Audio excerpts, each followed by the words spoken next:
Hey, well, I'm not good at these videos, but my friend told me that I need to start making more since I travel so much. So I'm gonna start doing some reviews of some of the places I've been and then start recording when I do go places, even though like I really don't want to, but you know, like I'm busy enjoying it. Like I don't want to just pull my phone out and I'd rather enjoy the moment. But I should document and I should like share it and stuff. So I'm gonna share some of the places I've been. I'll start with this one. I'll make a couple videos. Let's see. I'll share my first place in Asia. I won't cover the cruises and stuff right now. I'll do that later. Um, but my first place in Asia was Phuket, Thailand. I stayed in Lub D hostel in Phuket. It was amazing. It was 4 men to a room. The rooms were really nice. The beds were nice.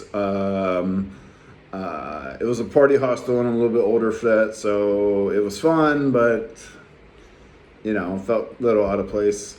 The pool was nice. One thing about the hostel is I was there during Songkran and they had like a foam party in the pool, and I went in the pool and there's no guardrail, so no handrail. So I slipped and fell and I broke this finger. This finger was completely sideways. And I came out of the pool. I went to the front desk. They got a first aid kit and they told me I needed to go to the hospital. So I went.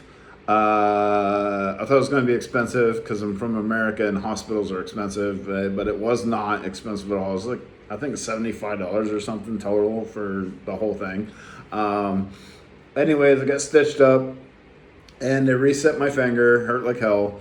And then I went back to the hostel and I asked them, hey, will you guys cover like the medical cost? And they got a manager and they basically, you're not in America, so they're not going to cover it. Like, it doesn't matter if it's their fault. Like, there was no handrail. They had like wet soap. Like, it was very slippery. Like, this was not my fault at all. Like, but it is what it is. So I didn't argue with them. I just like, whatever. I stayed there for a little while. Most of my roommates were cool.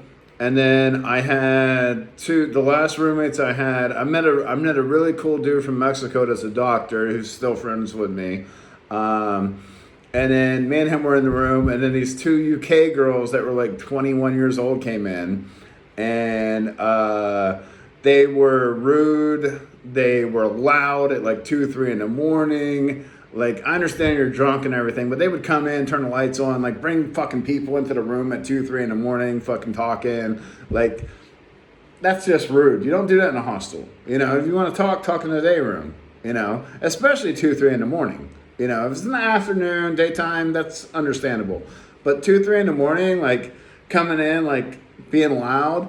And then the final straw was me and the Mexican dude woke up in the morning and we woke up to sounds of somebody getting a blowjob because the girl brought a dude in to stay the night in the hostel, and we woke up to him, to her giving him head, you know. And so we both went down to breakfast and we were talking about it. He wanted to tell the management on him, but I was like, I ain't no snitch, and I ain't gonna tell him. I'm just gonna get a hotel. I'm not gonna deal with this. So I moved to the Cock Hotel, which was right down the street. It was very nice. It was very nice. It was affordable. Really enjoyed my stay there. Uh, Altogether, Phuket, I did the Tigers. I know some people are going to say, don't do the Tigers, they're drugged. I don't think they were drugged, and I really don't care. Like, I enjoy getting pictures with them. Like, I don't give a shit. And I'm not one of these save the planet dudes, because here's the thing. When I die, I don't care if the planet ends right then and there. I don't care. I'm not here. I don't give a shit. I'm not trying to save the environment. I'm not trying to save anything. I don't give a shit. And that's just the way I am. I really don't. But anyways, I did the tigers, and then elephants, I won't ride them because I'm fat and because I think it's cruel, and I am against that because that's just a personal thing. But I did do like I fed them and I bathed with them and stuff like that. It was humane. Like, they didn't abuse them or anything like that. Like, these elephants were treated really good. I did that. I went to Big Buddha. Big Buddha was pretty cool. I went to some temple. I can't remember the name of it. Starts with a W, I think. But I went there. I paid a Grab driver to take me around. He took me there and Big Buddha. Uh, what else did I do? I went to some bars. Went to Bangalore Road. Bangalore Road on Songkran was really cool. This was in 2023. So, like I said, these are old reviews because I just haven't done them, and I've been told like I travel so much that I should start like talking about it. You know what? I'm not gonna. I could do like most YouTubers and just break it up into several videos, but I'm going to break down most of the places I've been to, the ones I remember. So that's Phuket, the first time. And then I flew from Phuket to Bangkok for a layover to go to Siem Reap. And I was in Bangkok for like 10 minutes and got scammed, like by a taxi driver. So I handed him 1,000 baht note, and I turned around to get my stuff, and he was like, "Hey, hold on," and I know it was 1,000 baht because all I had was 1,000 because I just hit the ATM. I had no other money, so I turn around and there's a bunch of taxi drivers all around me at the airport, and I turn around and he said, "You only gave me 100," and he tried to hand me 100 baht note, and I seen that he was getting angry. And all these taxi drivers were surrounding me. So I was like, you know what? Yeah, that's my mistake. I know it wasn't my fucking mistake. Dude, scam me. You know, but what am I going to do? Get jumped by the taxi drivers and the police come and throw my foreign ass in jail? Because it's not going to be the Thai person's fault. It's going to be mine. Doesn't matter what happened. It's going to be your fault, right? So I was mad as hell, you know. But I was like, you know what? You're right. I gave you the wrong note, right? It is what it is. Like, it's not worth getting my ass beat. Even though I am big and strong, I'm not stronger than like 20 people. And I'm not stronger than the police coming and arresting my ass because it's going to be my fault. So, you know, it is what it is. So I went to the hotel, mad as hell, you know, and then I went back to the airport the next morning. I stayed in a really nice suite. It was like $40. It was really nice. Really enjoyed it. I was only there for like 12 hours, but it was nice. I don't remember the name of it. And then I went from there to Siem Reap. I stayed in Secret Garden Guest House, which is really cool. The owner's really cool. I stayed there for like, I think like 20 something days. I was supposed to stay 30, but I was only there for 20 before I got my apartment. Well, I was in Siem Reap. I got there one day, and then the very next day, I went and applied for my retirement visa because they told me I could wait, but I'm not one of these dudes. I want to get it done. You know, I don't want to wait to the last minute. I want to get it done. So I went the next day. The second day I was there, applied for my retirement visa, and got a hold of IPS and looked at apartments. The first apartment we went to, I really liked it. Price was right. They offered me a deal. And I was like, there's no need to show me anything else. I like this. And so I stayed there. It was $190 a month. It was a 1-bedroom. It was in Wat Bo. It was a really nice place. It was really big. Really enjoyed it. I have videos on here of the first apartment. Really enjoyed it. And then I stayed in Siem Reap for a while. Really enjoy Siem Reap. Love Siem Reap. The food's really cheap. Rent's cheap. Everything's way cheaper than Phnom Penh. And there's less traffic and people are friendlier. Like Siem Reap is the place to be. And then I met a girl and she lived in Phnom Penh. So I moved to Phnom Penh to be with her. Didn't work out, but I moved to Phnom Penh. I stayed in Park 21 in Phnom Penh. I think I have videos of that too. Park 21 was really nice.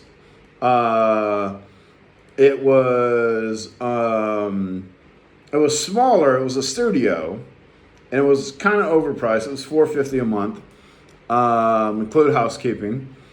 It had a sky bar and a pool on the roof. It was okay. Phnom Penh, I didn't enjoy it the first time I was here. I didn't go out. I didn't live in an area where I could really go out much. I just didn't do anything. I didn't enjoy it. So I ended up leaving Phnom Penh, going back to Siem Reap. And then I got an apartment. I got my old apartment back. Well, not the same apartment, same apartment building, the $190 a month one. I got a ground floor one. I stayed there. Went back out again, enjoyed it, going to cafes, all that stuff. I dated around a little bit, ended up dating this one girl. Things didn't work out. She went fucking crazy, like throwing chairs at me, all kinds of shit. Is what it is. Don't want to get into that, but I ended up having to leave, right? So I ran away, and because it was fucking dangerous for me. So I ran away and I went to Thailand. I went to Bangkok. I stayed there for a few days. And then my buddy was talking to me and he was like, hey man, it's hot. Where can we go? Because it's hot season. This was last year, like last May. He's like, it's hot. Where can we go? It's not hot. And we looked up. I was like, Bali is actually cool. So we went to Bali. He went from Phnom Penh. I went from Bangkok. We met in Bali, and we stayed there.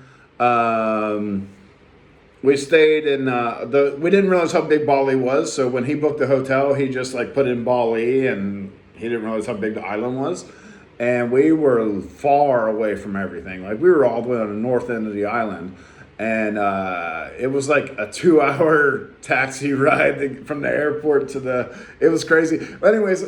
This is a good story. I hope you guys enjoy this video. Anyways, so, and if you don't enjoy it, I don't care. Like, I'm making this from my point of view, but like, if you enjoy it, I hope you enjoy the stories. I don't care if you like, I don't care if you comment. I'm not going to beg you for anything. It is what it is. I just do this for something to do, keep me busy. Anyways, so Bali, I get off the airplane. I get harassed by all the taxi drivers. I'm like waiting on my buddy, you know. This one taxi driver comes up and he's like, hey man, he makes a deal with me to get a guy to bring me up to the thing because they were trying to rip me off. They were trying to like charge me way too much. Like I forget the price, but it was like way too much, right? And so I looked on Grab and then he offered me a good deal and I was gonna go with him, but then like my buddy was late, like I didn't know what the hell happened. I couldn't get a hold of him. I didn't know his flight number. I'm trying to figure out if his flight came in. And his flight was like a couple hours late. So I meet this girl on Tinder. And we're talking. And I tell her, yeah, I'm trying to find it. You know, I'm getting harassed by these taxi people. They're trying to scam me. So she's like, I'll come sit with you at the airport. So she comes and meets me at the airport. Really nice girl. She comes meet me at the airport and she's like, if you leave the airport, it'll be cheaper to get a taxi. So I'm like, okay. So we look at from the airport and then she talks to somebody. She gets me the same price as if I left the airport and he's going to come. So I tell her what time my buddy's plane's coming. So she waits and waits and waits. And then we go look and we don't know if he got, like, if he just left. We don't know if he showed up. We don't know anything, right? So we're waiting and waiting, and I don't know if he got detained by customs. I don't know what the hell's going on, right?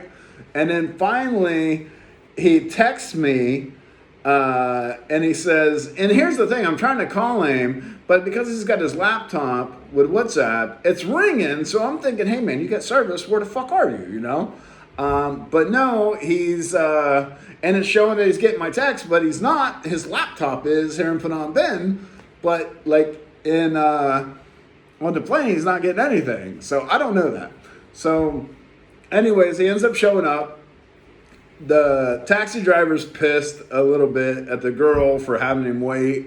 But anyways, we go get something to eat. I buy her dinner just to be nice. I try to pay her money for sitting with me and get me the taxi driver. I tried to give her like little, like, you know, a couple bucks or whatever. She didn't want it. So anyways, we eat, we go with the taxi driver. She probably got a fucking cut from him anyways. But we go with the but at least she didn't try to get extra from me. We never really talked again. We talked a few times, but we never really met after that. And then we get the taxi drivers like my buddy's gonna sit in the front, and the taxi driver, it was really weird. Like, it was really weird. My buddy's looking at me like, this is weird. And we thought we were going to get robbed. So anyways, my buddy tries to sit in the front, and the taxi driver don't speak no English. He tells her, she's like, you can't sit in the front because the owner of the car is going to come with him because it's a long drive. And we're like, another guy's coming? That's weird. Like, it's a 2-hour drive. They're in the middle of nowhere. So I get in the back. My buddy's like, you sure you want to do this? He's texting me. I'm like, yeah. I'm ready. It is what it is. I'm a big dude, man. There's only 2 of them. So the whole time we're thinking we're gonna get robbed. And then we pull over, and it's like the tire's going flat or something, and they start fixing the tire, and I'm like. And my buddy's like, man, this is really strange. There was so much more to it too. I can't remember everything, but it was like so many different things, you know. And then the guy kept like taking pictures of us, and you know, we're like, what the, you know, like we get kidnapped. What's up here, you know? But then we stopped at the convenience store, and they went in, bought us some snacks, and. Came out, and we rested outside the car for a little bit, and then we got more at ease. You know, he gave us water, and you know that was unopened. Thank God. If it was been open, if he would have if it was a glass of water, we wouldn't have drank it. That's how nervous we were.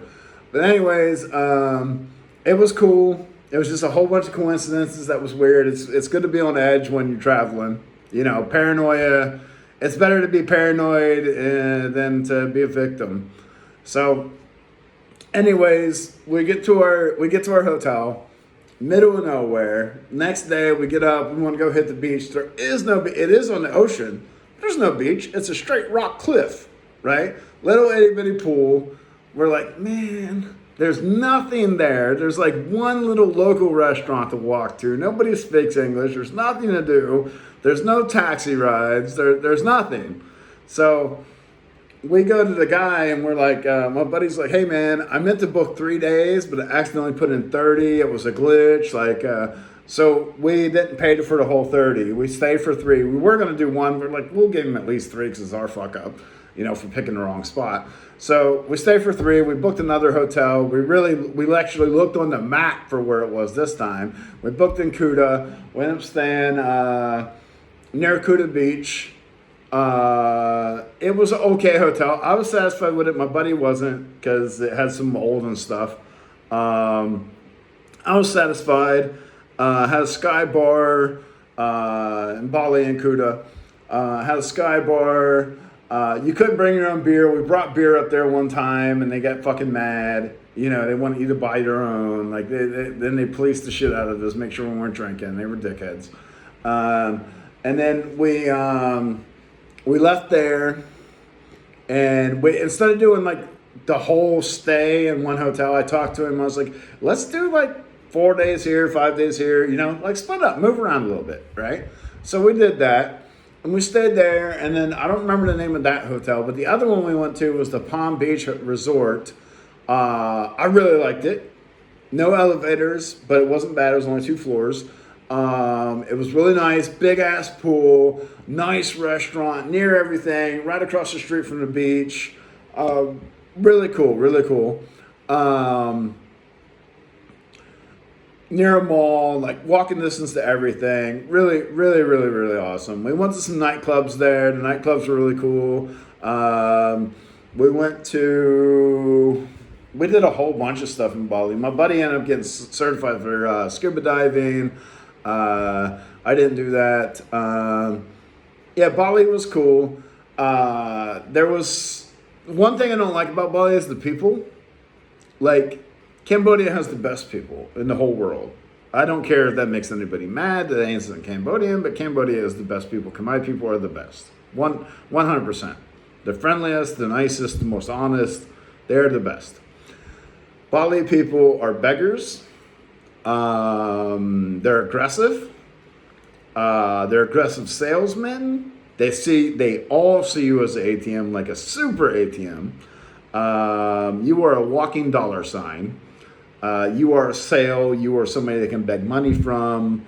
Yeah, I'm not a fan of Bali people. Not at all. They're not friendly. They're very aggressive. Don't like them. But I put Bali right up there with Jamaica on the aggressiveness. And then I didn't like, nothing against Australians, but like I've only met like one or two that was cool. The rest of them are not my type of people.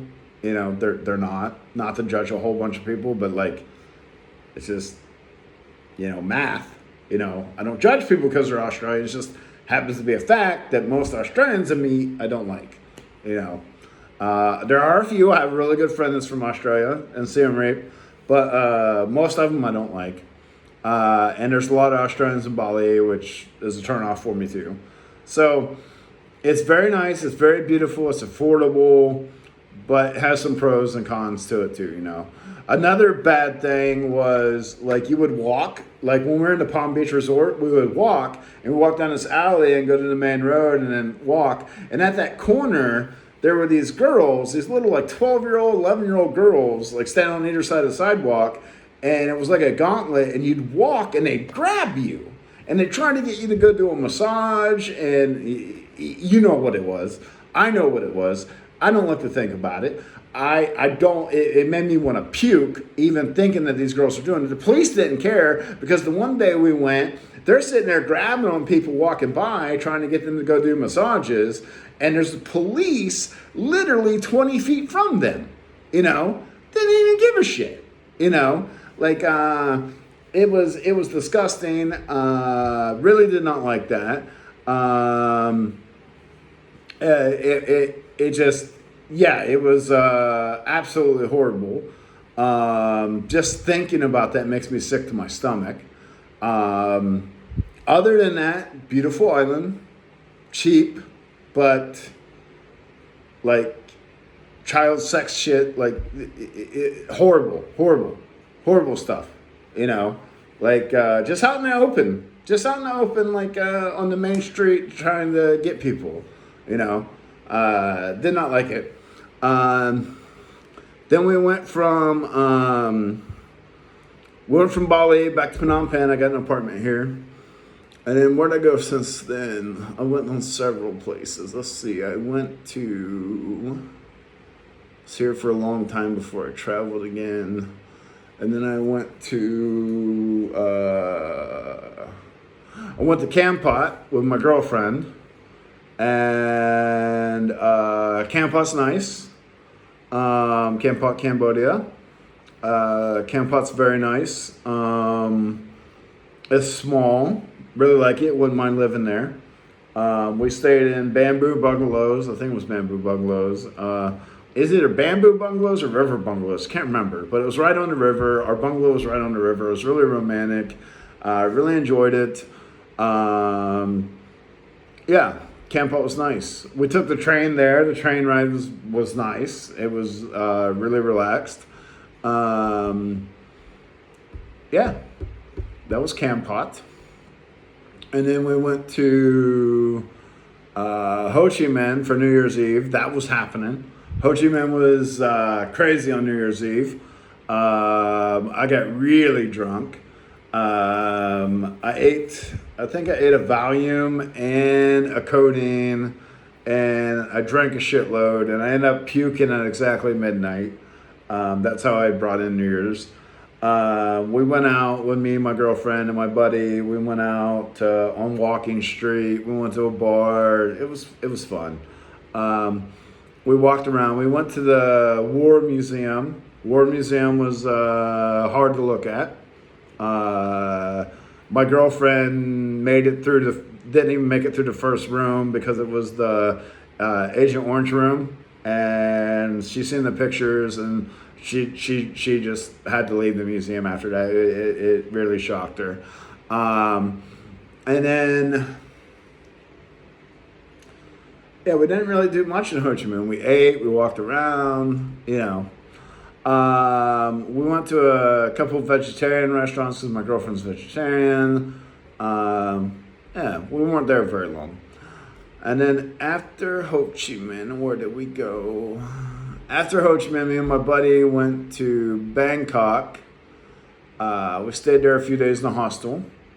Lub Di, they're not the same as Lub Di and Phuket. Lub Di and Phuket is really nice. Lub Di in Bangkok looks like a county jail. It's really, really bad. Do not recommend it at all. Don't recommend Lub Di in Bangkok. It's the people are nice, they're friendly, but the room looks like a jail cell. It does not like homeless people in America and homeless shelters. Like it looks better there, like that's how bad it was. Anyways, well, but that's what you get for staying in a hostel. So, anyways, we went there, and then we flew from there to Philippines. We stayed in Mad Monkey. Mad Monkey was cool. Really liked Mad Monkey as a hostel. Really enjoyed it. Super clean, super nice. Really great. Really enjoyed it. They had a comedy show there. Dude picked on me about my I Love Ladyboy tattoo. It was really cool. Like, I really enjoyed it. We went to a mall. We went out a few times. Yeah. And then we went on a cruise from Philippines, from Manila. We got on a cruise ship, Norwegian. I don't remember which one, but it was a Norwegian ship. We got on. We went from Manila to our first stop was Boracay. We didn't get off. We didn't get off the ship. And then we went from Boracay to Taiwan or whatever, I think. And I ended up leaving early because my buddy was complaining the whole time, the whole trip. Like, he just complained about everything. And it was driving me nuts. And I just wasn't in a good mood. And so I went home early. I got off the ship. At first, I went to the ship like, hey, man, you guys got an extra room? Like, I'm not really getting along with my buddy. Like, you guys got extra? No, we don't have an extra room. Okay, well, then can I leave? Can I get off the ship? Yeah, you can get off the ship. Okay, bye. Bye. Let me off. So they weren't going to let me off till I booked the flight. And then they were like, no, he's American. He gets 90 days. Like, just, yeah. So I left, went straight to the airport. Had a layover in Hong Kong. Hong Kong was really cold and expensive. And then really tired to get back to Phnom Penh. And then my next trip was Phuket again with my girlfriend. We stayed at... Oh, I really want to remember this because I want to talk about it. Where did we stay? Oh, I can't look on my phone while I'm recording. Where did we stay? Anyways, if you comment, I'll look it up. If you comment, and I'll comment the name of the place. But we stayed at this place. It was run by this Cuban couple, and they were not bright at all. Like, they had no idea which guest I was. Like, they messed up which guest I was every time. Like, I was trying to get a taxi to take me to the airport when I checked out, and luckily the Thai lady that was taking care of everything, the main staff member, like, had everything under control, collected my money, ordered a taxi, like, it was all cool. But the Cuban people, they had me as the wrong guest, that's the wrong checkout day, it's the wrong time. Like I was like, man, am I even going to make it to the airport? Like, I had no idea. And then they made you pay a $60, 2,000 baht deposit on the room, which is more than the room cost. And then, which is cool. That's the first time I ever ran across anybody making me pay a deposit on all my travels in Southeast Asia, but they made me pay a deposit. So I paid it. And then on checkout day, the night before when they checked, because I was leaving early in the morning, so they're checking me out the night before, they sent the girl up to check the room, and they checked everything. Like, this is a scam. This deposit's a scam. They tried to find any little thing they could wrong with the room. Like, they looked under the pillows. They looked at every piece of the towel. They looked at everything. I mean, she spent about 10, 15 minutes in that room looking, trying to find something wrong so she wouldn't give me my deposit. But she couldn't find anything wrong because I take care of, So it's a scam, and I really want to remember the name of the place, but I can't. And I don't feel like re-recording this, so I'm not going to do it. I don't edit, so I don't feel like editing it in. So if you want to know the name of the place in Phuket, leave a comment. I'll put it in there, unless I remember before this video is over. But anyways, that was Phuket. We went to James Bond Island, toured. Really cool. Really enjoyed it. It was a speedboat. We got to get on this kayak with this guy paddling us around, me and my girlfriend. He took pictures of me and her for us. He took us and showed us really cool places. He gave her a little ring made out of like plants or whatever. It was nice. We had a nice dinner, little lunch on another island. We went to a cave, ice cream cave. My girlfriend didn't go in. She swam instead. And then we went from there to the last island, I think. And we swam there, and I had a couple beers. And then her shoe broke on James Bond Island. So she refused to let me buy her a pair of sandals because she didn't like the sandals that were available on the island. So she just went barefoot until we got home. And she's going to continue to go barefoot the next day because she didn't bring another pair of shoes because she refused to just get any single pair of sandals. Didn't matter. They just had to fit on your feet until the morning until we can get you a pair that you like. And she finally listened and just got a crappy pair. And she complained the whole time to the next day that they were crap. And like, she just couldn't get it through her head that they just have to work. They don't have to be fancy. They don't have to look pretty. They don't have to be stylish. They literally just have to protect your feet from the ground. Like, they just have to do their job until we get you a pair that you like. Like, it's not hard. Like, I don't know. It makes sense to me.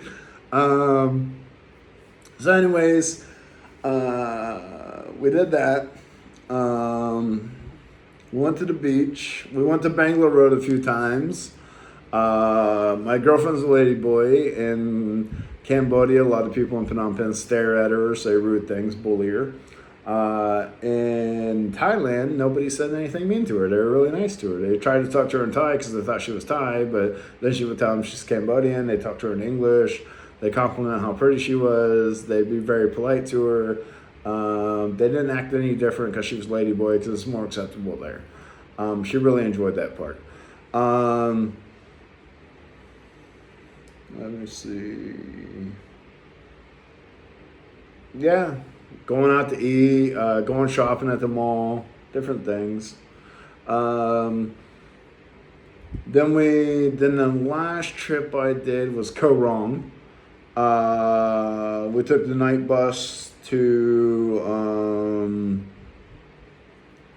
Sihanoukville, and then took the ferry to Koh Rong. We stayed at White Pearl Beach in a tent. Highly recommend it. I like camping. It's not above me, even though I said earlier about the hostel in Bangkok, the Love Deed, it's like a jail cell, because it is, and I'm not trying to say I'm above like hostels, but the tent was nice. It was perfectly adequate. It was cheap too. It was like $12 a night. There was a restaurant there. You had to walk to it. That's my only complaint about Koh Rong. That wasn't the White Sands place. That was just like, there's not really any roads. There's no really tuk-tuks. You got to walk to everything. Enjoyed it. Enjoyed the beach. Just relaxed. And then on the way back, because my girlfriend's younger than me, on the way back, I sat in front of these two white people that didn't know each other, but they were both speaking English. One was from Germany, the other one was from, I don't remember where the guy was from. But they're talking behind me, and they're talking about me and my girlfriend, without talking about me. They're shooting sideways shots. So they're talking out the side of their mouth. So they're talking and talking and talking, you know, these old guys coming here for these young prostitutes, calling my girlfriend a prostitute. Like not only did they disrespect me, they're disrespecting her. Like, she's too dumb to realize I'm taking advantage of her. Like, it's just like, they don't even realize the racism they're saying, right? Maybe I am wrong for dating somebody younger than me. I don't know. But the way they word it, like, she's too dumb to realize it because she's Cambodian and she doesn't know any better because she's dumb. She's not the same as everybody else. She's not the same as us. You know, that's how they talk. You know, like they talk down. You know, they don't talk like equals. They talk down. So I eventually turn around and I say, you know what I love about Asia? I was like, Southeast Asia people don't judge. In every country I've been in, they don't judge. As long as you don't hurt nobody, they don't care. Right? I said, only white people judge. I hate white people. And then I turned back around, you know. But, yeah. That's like Thailand. Thailand, nobody judged that she was the ladyboy. Nobody, not one Thai person said anything about her being a ladyboy. Not one. Not one looked at her wrong. Not one stared at her. Not one did anything. But we're eating dinner. And we're right by the road, and this white guy walks by with his wife and his kid, and he taps his wife on the shoulder and starts pointing at my girlfriend, talking in his own language. Like, basically, he's surprised. Oh, there's ladyboy, right? So I start pointing at him, yelling at him, like, you want to point, motherfucker? And, yeah, that's white people, you know? White people, the white knights of everything, the super judgmental, racist, pieces of crap, you know. Yeah, that's my people, you know. Very proud of them, you know. Not the sarcasm, but no, it's white people. And then the people that judge me and my girlfriend because of the age gap, it's always white women. Very seldom it'll be a white man. Very seldom, but usually it's a white woman. It's usually an older white woman, and she usually looks at me like I'm disgusting. You know, my girlfriend is an adult. My girlfriend's 22 years old, so she's an adult. But she looks at me like I'm disgusting. You know, the older white woman. Like when we went on the island hopping tour in Phuket last time. When we were on the kayak, we were coming back to the dock. And there was this old woman and old man, and they were being paddled past us. And she looked over and seen me and my girlfriend. I don't know if it's because she was a ladyboy or because I'm older than her, but she was like, "Oh my God, get me out of here!" You know, I'm like, "You gotta be? Are you kidding me?" Like, it costs nothing to be nice and polite. Like, it costs nothing to just not say anything. You know, but it is what it is. But no, that's kind of my reviews. I don't know what my next trip's going to be. I will make a video for my next trip. I promise. I promise I will record something other than my apartment. Next time I go do anything fun, I'll force myself not to enjoy the moment and make a video and be like, hey, look at me, like and subscribe, donate, blah, blah, blah, blah, blah. I'm so poor, you know. Like, and I'll beg for money like all these other YouTubers. But yeah, no, I just make the videos just for something to do. I don't care if they ever get monetized. I don't care. I don't care if you like. I don't care if you subscribe. I just do this. Maybe in the future I'll look back and look at my own channel and be like, oh yeah, I remember when I was a dumbass and I did these videos. You know, I remember that. Or I'll be like an old man, like older than I am now. I'll be all senile, not remember any of this, and be like, oh my God, who's that guy? You know. And then, or I will remember who it is and be like, I don't remember any of that, you know? When was I in Phuket? When was I in Thailand? You know, where am I now? Be in some nursing home in America, think I'm in Cambodia, you know? But no, that's my trips, that's my reviews. I could break it down in more detail, but I can't think of anything because these are old. I'll try to keep it more up to date. As it happens, I can make little videos. I'm never going to edit because I don't want to. I'm lazy. I don't feel like getting editing software. I don't feel like taking a video from my phone to my computer, and I don't feel like doing any of that. I just record and straight upload, you know. Straight raw upload is what it is. I'm going to be moving to Siem Reap again in June. And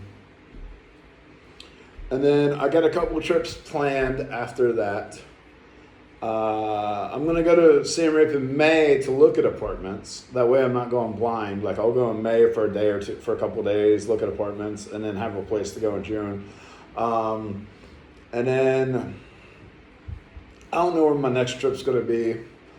And then I'm thinking, I think I know where I'm going to go next year, but I'm not sure yet. I don't want to talk about that yet. But yeah, when I go places and I do fun things, maybe even when I don't go places, when I just like explore Cambodia, like just the town or whatever, maybe I'll make some videos. But yeah, that's this video. That's my reviews. Later.